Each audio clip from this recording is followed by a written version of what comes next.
Hello সবাইকে, আসসালামু আলাইকুম। কেমন আছেন আপনারা? আমিও ভালো আছি। আজকে আমরা মিরপুর এসেছি। এটা হচ্ছে মিরপুর সনি মোড়। এখান থেকে রিক্সা নিয়ে চলে যাব বাদল ভাইয়ার বাসায়। অনেক দিন ধরে বাদল ভাইয়ার বাসায় আসার প্ল্যান চলছিল, আসলে হচ্ছিল না, সবার সময় মিলছিল না। হঠাৎ করে প্ল্যানটা হয়ে গেল। আচ্ছা, আগেই বলে রাখি, এটা হচ্ছে শুক্রবারের ভিডিও। আসলে আমি সময় পাচ্ছিলাম না, একটু ব্যস্ত হয়ে গিয়েছিলাম, এই জন্য ভিডিওটা দিতে লেট হয়ে গেল। বাইরে বৃষ্টি হচ্ছিল জন্য বাইরে যাওয়ার কোনো প্ল্যান ছিল না, এই জন্য বাসার মধ্যে সবাই বসে থেকে অনেক গল্প করছিলাম, অনেক মজা করছিলাম। অনন্যা আবার হাতে মেহেদি পড়েছে, ওর মেহেদি দেওয়া দেখে আমার খুব মেহেদি দিতে ইচ্ছে করছিল। বৃষ্টির মধ্যে বাইরে যেতে পারছিলাম না মেহেদি আনার জন্য, তবে নকশি একটা মেহেদি এনে দিল, বলল আন্টি আছে, তুমি নিয়ে নাও। অনন্যা এই জন্য অনেক সুন্দর করে আমাকে মেহেদি দিয়ে দিচ্ছে, আর এদিকে হিমেল, সুমন সবাই মিলে অনেক মজা করছে। বাদল ভাইয়া আর ভাবি বাইরে ব্যস্ত আছে, আর একটু পর পর আমাদের নাস্তা এনে দিচ্ছে। বসে বসে সবাই মিলে গল্প করছি আর খাচ্ছি। তবে ভাইয়া ভাবি একটু পর পর আমাদের সঙ্গে যোগ দিচ্ছে। তাছাড়া ওনাদের বাসায় এত গেস্ট এসেছে, একটু তো ব্যস্ত থাকবেই। আমারও মনে হচ্ছিল যে ভাবিকে গিয়ে একটু হেল্প করি, কিন্তু ফার্স্টে এই বাসায় এসেছি, নতুন কি করব না করব বুঝতে পারবো না, ওনারা আরও বিরক্ত হবে, এই ভেবে ভাবিকে আর হেল্প করতে যাইনি। আর এদিকে আমার ভাইটা তার বউকে অনেক যত্ন করে আইসক্রিম খাওয়াচ্ছে, এটা দেখে খুব ভালো লাগছে। এদিকে আমার নদী এতগুলো আন্টি আঙ্কেলের মাঝে একটু লজ্জা পাচ্ছে। সবাই যখন একসঙ্গে থাকা হয় দেখতে দেখতে সময় চলে যায়, আর লাঞ্চ টাইমও হয়ে গেছে, আমরা খেতে বসেছি। আর খাওয়ার টেবিলে এত মজা হচ্ছে, সবাই মিলে এত গল্প করছে, কি আর বলবো। যদি রিয়েল ভয়েস দিতাম তাহলে আপনারা বলতেন এত পচা পচা কথা বলে এরা। এটা হচ্ছে বাদল ভাইয়া আর দীপা ভাবির মেয়ে নকশি আর নাভিয়া। নকশি আর নাভিয়াকে পৃথিবীতে নিয়ে আসতে ভাইয়া আর ভাবিকে অনেক কষ্ট করতে হয়েছে, কারণ দীপা ভাবি এমনিতেই অসুস্থ, তার উপরে এই দুইটা বাচ্চাকে পৃথিবীতে নিয়ে আসতে কত যে কষ্ট হয়েছে, এটা যদি ভাবির মুখে গল্প শোনা যায় তাহলে বুঝতে পারবেন। যাই হোক, ওরা অনেক বড় হোক, অনেক ভালো কিছু করুক, অনেক শুভকামনা ওদের জন্য।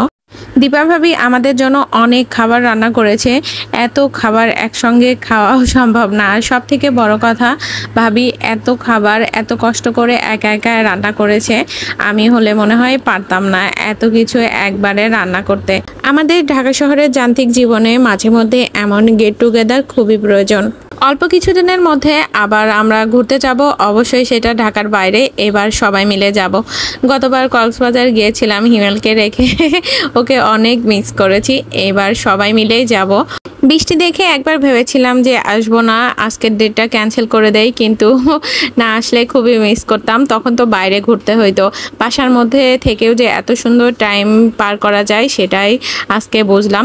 যাই হোক, ভাইয়াদের বাসার নিচেই এরকম পাখিরহাট, মিরপুর একে তো সবার জানা যে পাখিরহাট, সেটা ভাইয়াদের বাসার নিচেই। এই জন্য একটু পাখিরহাটটা ঘুরে দেখলাম। আমার পাখিগুলো সেল করব, দেখতেছিলাম যে কেমন কি দাম।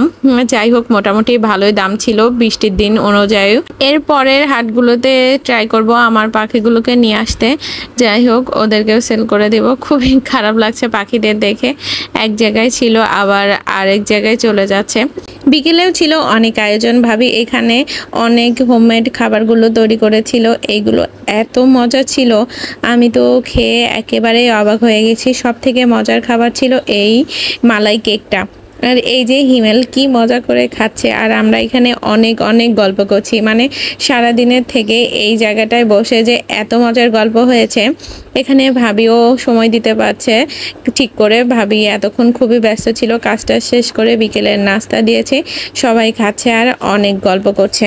সত্যি আজকের দিনটা অনেক মজা ছিল। বাইরে বৃষ্টি হচ্ছিল, বাইরে যেতে পারি নাই, বাইরে না গিয়ে সব থেকে ভালো হয়েছে। বাইরে গেলে তো অন্যরকম একটা সময় যেত, কিন্তু রুমের মধ্যে সবাই যে একসঙ্গে এত সুন্দর সময় কাটানো যায় আজকে সেটা বুঝলাম। যাই হোক, অনেক ভালো লেগেছে। আসার সময় অনেক প্ল্যান করেছিলাম, বোটানিক্যাল গার্ডেনে একটু যাব, নদী ছিল ওকে একটু ঘোরায় নিয়ে আসবো, তারপরে চিড়িয়াখানা ছিল, কিন্তু কোথাও যাওয়া হলো না। তবে অন্য দিনে নদীকে নিয়ে ঘুরে আসব। যাই হোক, ভিডিওটি কেমন লেগেছে অবশ্যই কমেন্টে জানাবেন। আজকের ভিডিও এ পর্যন্তই, পরবর্তী ভিডিও দেখার জন্য সাথেই থাকবেন। আল্লাহ হাফেজ।